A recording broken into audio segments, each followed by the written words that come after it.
Hello, everybody. So I'm just going to jump right in. So this, can everyone see that screen all right? Is that Turn on clear? the backlights. Is it here? Yeah, that's a little bit better. All right, so this is a neuron. Some of you may know what they look like, some of you may not. And to make a long story short, to make the brain work, there are billions of these neurons in the brain that are connected to one another, that pass tiny electrical impulses back and forth. And these tiny electrical impulses are basically responsible for everything the brain does. So from thought to emotion to movement, everything is governed by these tiny electrical impulses. And to get these electrical impulses moving back and forth between neurons, the neurons need to be connected, and they're connected in vast networks. So this is what a neural network or a series of connected neurons looks like. You can see it looks like a bit of a mess. So over here, you have zoom-ins of different subregions within this network. You can see these small balls are the bodies of the neurons. And all these filaments are the branches of the neurons which allow them to connect and talk to one another. And this is where tiny electrical impulses are passed back and forth. And these contact points between neurons are called synapses. And that's probably a term that a lot of you are familiar with. So this is an artistic rendering of a synapse. And basically the way a synapse works is that an electrical impulse arrives from the first neuron and then passes over a small gap between the two cells and then is generated into a new electrical impulse on what's termed the postsynaptic neuron, or the second neuron.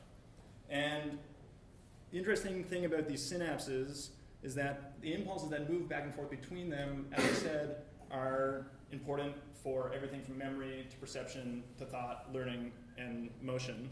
And importantly, disorders of the nervous system, at least a lot of the disorders of the nervous system, I'm tempted to say most, are fundamentally disorders of the synapse. So when synapses aren't functioning properly, the brain isn't functioning properly. So for instance, I'll focus on two of these disorders over here. Autism and Down syndrome are neurodevelopmental disorders which result from an imbalance of the number of synapses that form during development. So the questions that drive my research are: how do synapses form? How do neurons initially connect to one another? And how do the proper number of synapses form between neurons? So to get at this question, we look at individual neurons, because as I showed you, looking at an entire network of neurons is a bit of a mess. So here's a slice of brain, and you can see all these little green dots here. These are neurons that I've stained green using some fancy genetic techniques that I won't get into. And we can use a variety of techniques to get pictures of these neurons.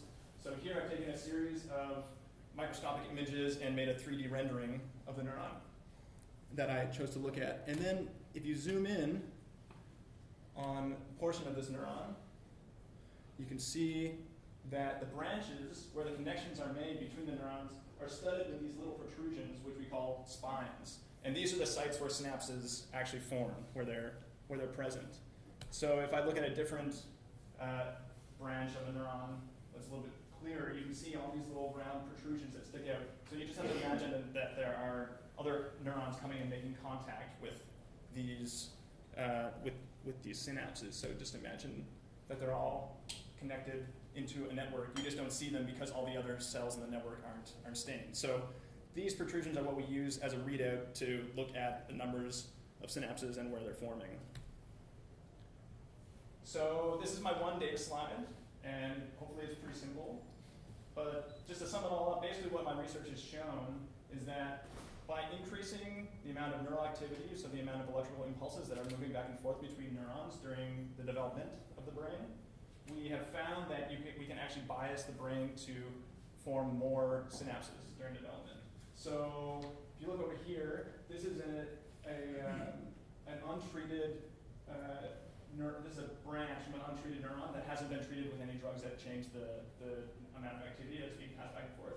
And these two branches are taken from neurons that have been treated with two different types of drugs that cause an increase in the number of electrical impulses that are firing back and forth. And as you can see, hopefully from the images, there are more of these spines, these protrusions on these branches. And this is summarized here for both the drugs. You can see there's more synapses here and more synapses here.